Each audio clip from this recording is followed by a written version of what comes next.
was the worst idea in the world to have two people do the Super Bowl. It was the worst idea in the world. Yeah, her Netflix documentary Halftime in 2022 revealed that Jennifer Lopez was pretty frustrated with Jay-Z's decision to have her and Shakira co-headline the Super Bowl halftime show in 2020.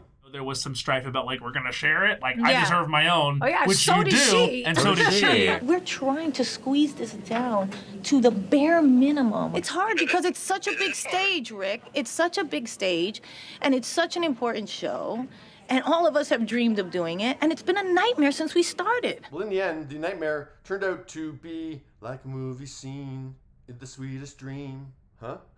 And when it came around, it was meant for her and I to do together, and I see that now. Yeah, yesterday on the La Culturistas podcast, Jennifer looks back at it in a much different light.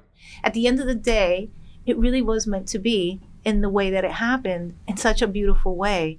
The set list was the biggest challenge. That was the hardest part. Yeah, we've heard other halftime show performers like Rihanna talk about how difficult it was to distill their catalog down to 12 and 13 minutes. But yeah, Jennifer and Shakira had half that time each. There's moments where you get like, come on, because she's trying to fit her whole discography, and I'm trying to fit mine into like not 15 minutes now, 7 minutes, and so it was frustrating. They said 12 minutes.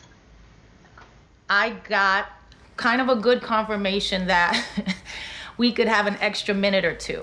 So now we're at like 13, 14 minutes. If it was going to be a double headliner, they should have given us 20 minutes. You know what I mean? Like, I think the brilliance of both Shakira and her team and J-Lo and her team was that they packed more into those 6 minutes each than most people pack into 13 minutes. That thing of like what's for you and how it's for you is how it happens when you're ready for it. Like, I don't think I was ready 10 years before that to do this Super Bowl. Like, remember, with fitting all their hits in there, they managed to fit in other songs that weren't in her discography. Like Shakira had Bad Bunny join her to do a little bit of I Like It. This is the new religion, Latino gang. And then J Balvin did Mahente with J-Lo. Every second was used to its fullest potential. All of it was very intentional. Being on a stripper pole, but then like, look, ma, no hands in the middle. And Jennifer even fit in a little bit of Born in USA, which was sung by her child, Emmy, Latino! For a very American moment showing the Puerto Rican flag. That, for me, being able to make those kind of very palatable political statements, in a way, was so important for me. Yeah. And it was important for me because my kid was there, singing with me. I'm trying to give you something with substance. Not just us out there shaking our asses and belly dancing. I want something real. I want something that's going to make a statement, that's going to say we belong here. People may have seen this where I literally just started crying. It just caught me by surprise, thinking about my child kind of yelling back at me, I'm going to live my life. Jennifer was referring to her interview that she did a couple weeks ago on CBS Sunday Morning. And singing that with my child there, and them screaming that back to me.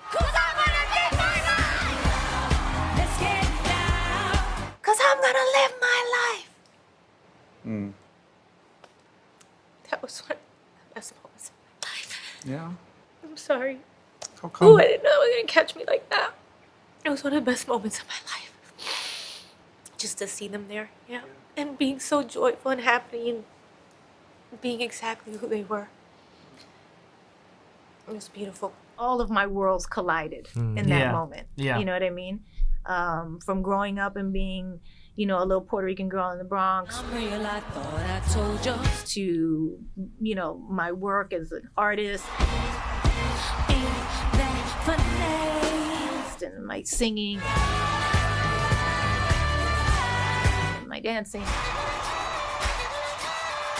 being Latin, having a child and being a mother, and all of it.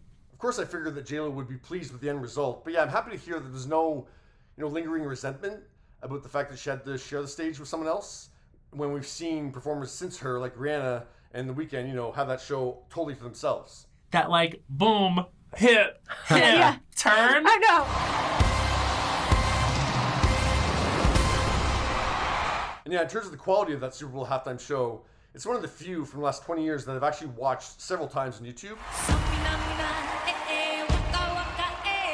that I don't like the other ones. It's just that, I don't revisit them that often. But yeah, the J.Lo Shakira one is just outstanding. What do you think? Just the pride of all of those things that you can have in one moment, and all of it coming together was just, it's kind of like a lightning bolt.